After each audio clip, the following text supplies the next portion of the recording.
You might think that a bicycle built for two is as big as it gets. But if you stop in Byron, Illinois, you might just see something even bigger.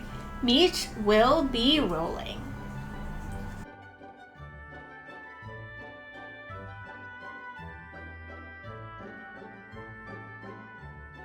At 30 feet tall, Will Be Rolling is a giant bicyclist riding a giant penny farthing bicycle.